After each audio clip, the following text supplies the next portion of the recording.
Right? So if you have to think about it, and this is an analogy I like to use, if you picture your head as a bowling ball and it's sitting atop this, wire rod, it's attached to this wire rod, which is your spine, your neck. If that bowling ball is sitting perfectly on top of that rod, there's no strain going on. It's stacked, so to speak, Okay, yeah. balanced. The minute you take that bowling ball and start moving it forward, which is what your head has to do when you start protracting or getting closer to your camera so you can see through it, think of how heavy that bowling ball is, which is it's pretty comparable to the weight of our head. Yeah. By the way. Think of that bowling ball taking that rod and essentially bowing it or bending it forward, right? So that's what's going on at our neck when we're in that position, is we're kind of bowing or bending those joints in that forward position. And then think about hanging out there for hours at a time. You're basically kind of straining through that rod. And so the good news is you've got muscles, and it's their job to support that position. Yeah. Especially muscles on the back of your neck. They're kind of like reins holding onto your head, kind of right. supporting it in that position. But you have to think, okay, what's the repercussion if you're doing that and hanging out in that position for long periods of time? The muscles fatigue. When the muscles fatigue, they get angry, right? The spine's kind of bent forward in a position it's not normally in. The joints might start getting stiff in that position. So all that is to say, if we're going to try and prevent that, we might take our spine in the opposite direction. We might work the muscles against that to resist that motion so that when you're doing it for prolonged periods of time, your muscles are ready for it, that sort of thing. Okay.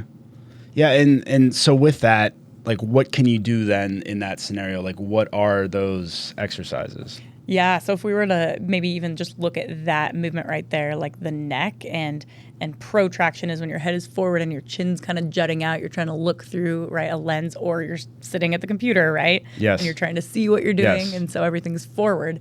So the opposite of that we call neck retraction, and that's where you're kind of pulling your chin in. You're kind of straightening your neck and imagining that there's a string at the top of your head that's kind of pulling you towards the ceiling.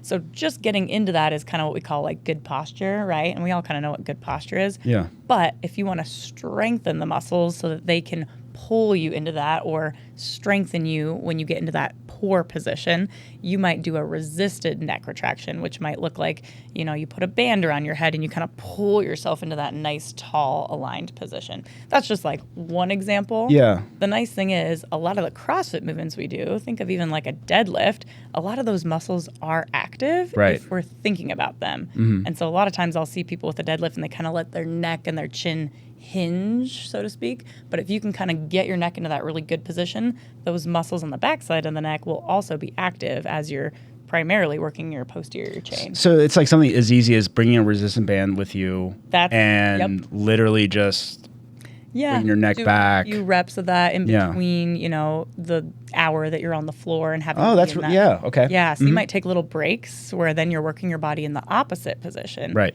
And then if we were to move down the body a little bit further, because this is probably easier for people to visualize, if we think of that upper back and the shoulder region, if you're constantly rounded forward in order to hold equipment and be looking down and crouch and follow people, we might, take a break midday and, grab a foam roll, and then we might lay over the top of it or extend over with your arms overhead, your back, and basically take yourself into the complete opposite position, which is spinal extension, to kind of stretch out and get those joints moving in the other direction. Is there a certain amount of like reps or like a quick, like, let's say, because this actually happened at Desert City, so it's kind of a relevant example, where we had about 1 hour where we had a break. Nice. So obviously, like, we were editing and stuff, but really we were offloading a lot of footage. So when we're offloading footage, or Chris is offloading photos, that type of idea, is there a set like protocol? Hey, take 15 minutes, Yeah, do these. Yeah. I mean, I love laying over the foam roller and just like letting my entire back kind of fall into extension. I just think that feels good. But I would say that's, as someone who does some work at the computer and tends to have rounded shoulders and a forward flex spine, I know that that's good for my body. Yeah. So I would almost attack it from the angle of, what area do you normally struggle with? Is it your neck that tends to be stiff and limited or painful? Is it your shoulders and upper back? Or is it your low back and quads, hips, right? I think whatever area of the body that you struggle with most, that's probably the one that I would prioritize.